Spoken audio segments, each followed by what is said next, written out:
કારણ કે દિલના ભાવની લાગણી સાથે થતું હોય ને, જેનું તો નામ જ દેવું હોય ને તો 2 વાર માં બોલવું પડે તમારે. એવા પરિવારની વાત થતી હોય, મારી ઉમિયાએ જે શક્તિ દીધી હોય એ પ્રમાણે લઈને આવે. મેરુ જેટલું લઈને આવે ને માં જેટલો પ્રેમ હોય, પેલો પ્રેમ હોય માનો ને મેરુ જેટલું લઈને આવે ને ત્યારે મામેરું ભરાય. એવા મારા મામાના વધામણા કરવા છે.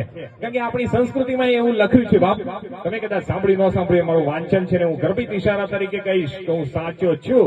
અને આ એક ગમતી વાત મૂકવા આવ્યો છું હિન્દુ સંસ્કૃતિમાં કે તમારા ઘરે જો લગ્નિયા આવ્યા હોય ને, સરસ મજાનો મંગલ પ્રસંગ હોય ને તો પહેલી કંકોત્રી બાપા ગજાનંદને લખવી પડે. કારણ કે ઈ નો આવે ને ત્યાં સુધી 33 કરોડમાંથી કોઈને આવવાની પરમિટ નથી.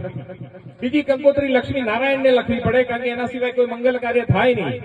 ત્રીજી કંકોત્રી હનુમાન દાદાને લખવી પડે, કારણ કે એ સિવાય અનિષ્ટને રોકાય નહીં. અને ચોથી કંકોત્રી કુળના દેવી મા ઉમિયાને લખવી પડે, જેના જે કુળ દેવી હોય એને લખવી પડે, મા ઉમિયાના વધામણા કરવા પડે. ને પાંચમી કંકોત્રી જેના આપણે વંશજ છીએ, જેનું લોહી આપણા શરીરમાં વહે છે, એવા આપણા પિતૃઓને પીપળાના ઝાડ નીચે જઈને મૂકવી પડે. અને છઠ્ઠી કંકોત્રી માણસ તરીકે જો સૌથી પહેલી કોઈને લખવાની થાય ને બાપ, એ મામાને લખવી પડે. એવા મારા મામાના વધામણા કરવા છે. મારા હર્ષના મામા ચિરાગભાઈ ને રાગણીબેન પરિવાર સાથે આવે, કારણ કે મામા તો બોલવું હોય ને તોય માં વત્તા માં 2 વાર બોલવું પડે મારા ભાઈ. આ બધા